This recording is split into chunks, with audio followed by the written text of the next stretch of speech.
Lately, I've been hearing the term blow-by rate quite a bit. I've been seeing that stat on social media, especially attached to Shai Gilgeous-Alexander and Luka Doncic. The first time I heard it, it was in reference to Luka. He had a blow-by rate of 60-something% in that first series against the Timberwolves.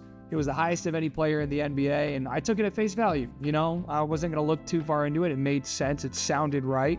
But then we see this meme here of Shai Gilgeous-Alexander having a 70% blow-by rate compared to Luka's 67% in the finals last year.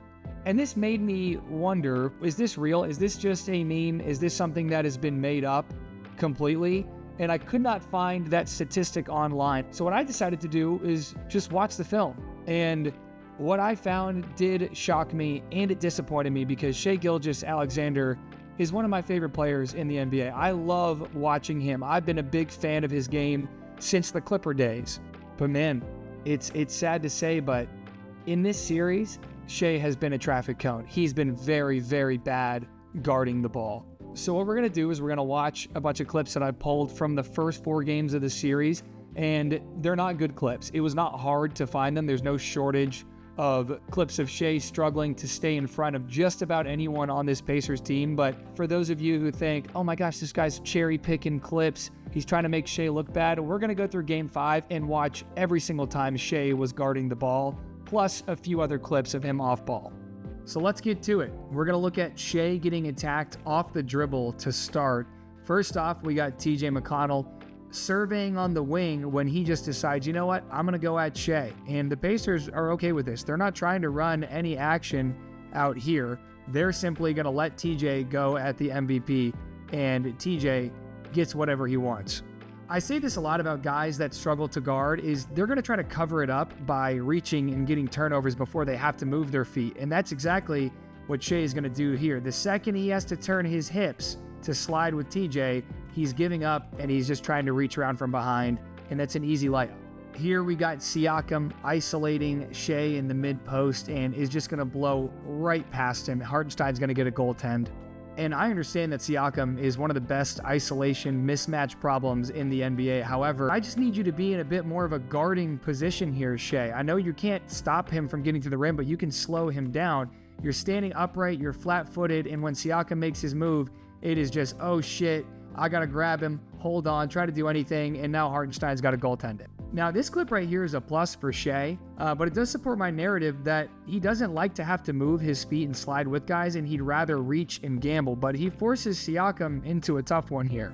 And I'll definitely give Shai his flowers there. He has great instincts on when to reach on and off ball, and he has good timing with blocking shots. However, when you don't like to move your feet and you have to gamble quite a bit, you end up overplaying a lot of things. The only reason why TJ McConnell doesn't get a layup here is because Shai's foot actually hit that ball as he jumped and knocked it out of his hands, but it does lead to 2 points for the Pacers regardless.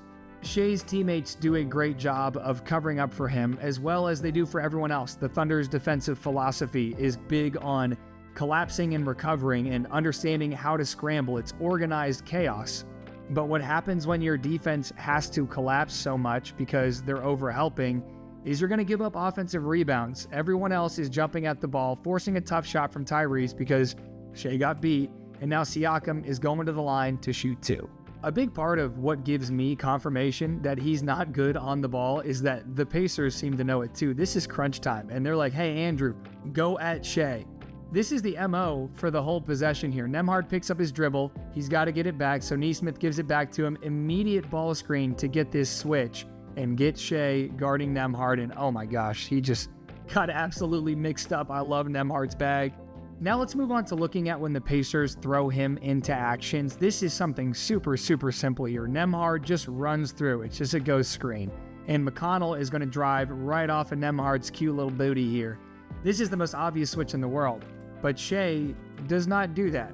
Isaiah Joe thought he was going to do that. Everyone on the team thought he was going to do that. But Shai, just Olay defense right here, gives McConnell the easy floater. I'm not sure why the Thunder aren't sending Tyrese through these screens, especially to the left side of the floor. He struggles to shoot from over there, but this is a ton of space. I'd like to see Shai over here sending Tyrese through into the help, but they guard straight up.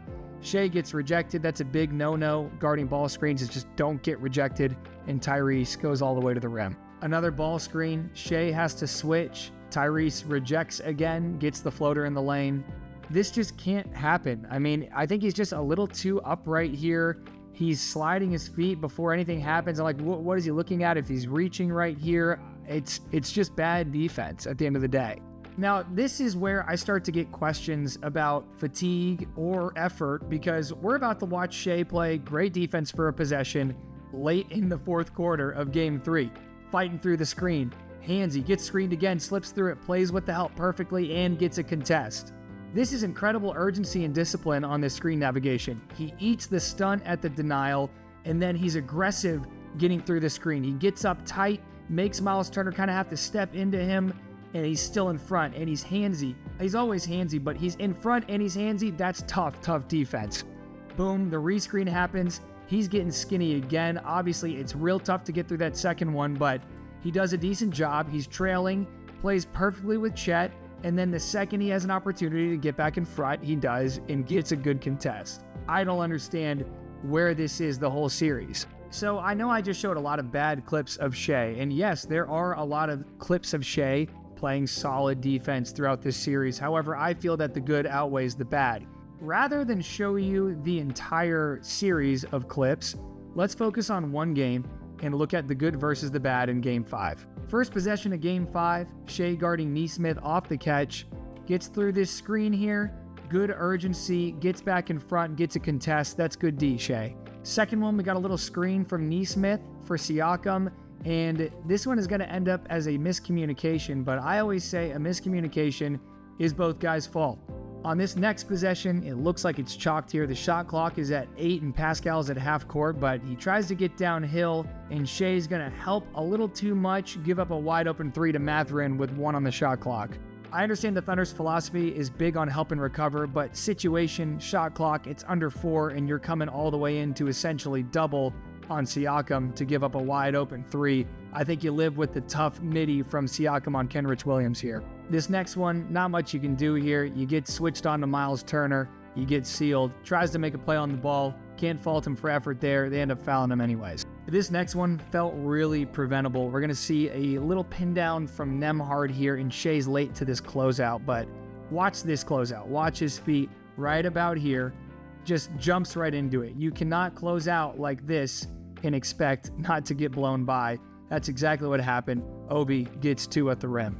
This one is pretty brutal too, can't lie. Pacers need a bucket, gonna get Shai involved in a screening action, and McConnell blows right by him, gets the and one. Tough bucket. But why are we guarding like this, Shai? Why are we just jumping and reaching? Just move your feet, stay in front. I know you can do it. You've shown us you can do it. And his last on-ball possession, Nembhard is just going to turn it over here, just completely unforced. And I'm well aware that he had 4 blocks and 2 steals, but contrary to popular belief, those are not good metrics to measure if someone can guard the ball well. This steal, off ball. His other steal in the game, off ball as well. Looking at the block that he had, this is great help rotation from Shai, meeting Obi at the rim, getting a piece there. When he is engaged off ball, he has great instincts. He's good at this aspect of defense. However, I still don't think he's good at guarding the ball. His next block, a 1-on-2, Tony Bradley, trying to be a hero for whatever reason, gets a piece of the ball. There was no on-ball defense here. He ran in a straight line until he had to jump. It's a good play, but it's not on-ball defense. His third block of the game, end of the quarter, Mathurin just trying to get one up, gets a piece of it. Not on-ball defense. Now this one is transition, so Synergy didn't even track this as an on-ball possession, but he still slides his feet well, stays with Nembhard. Really a bad decision from Nembhard. He should have kicked it to the corner. He's got Nesmith wide open, but he goes up, gets blocked. That's a good play. And I didn't count this one because it's not really his on-ball defense that led to the score, but Chet has to come over and help on Siakam because he got blown by. Does a great job, forces the kick out, and now Shai is just hanging out while Chet is still dealing with the aftermath of Siakam falling on him. And Miles Turner, wide open in the corner, just left alone, but I'm nice. I'm not going to count that. But of the 7 clips that Synergy had logged as Shai playing on-ball defense, 5 of them he got scored on, and 2 of them he didn't. So to conclude, I don't think Shai has done a good job of guarding the ball in this series. I don't think he's a bad defender.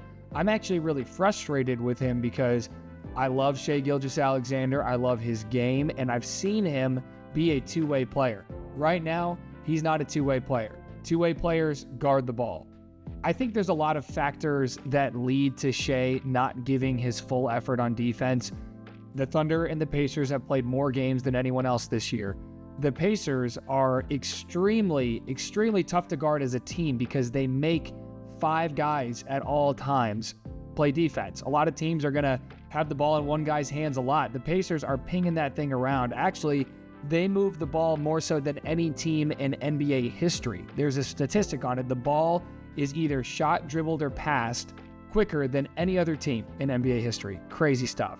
And I understand he's getting picked up full court. He bears the bigger part of the offensive load for his team, even though his usage rate is not crazy high.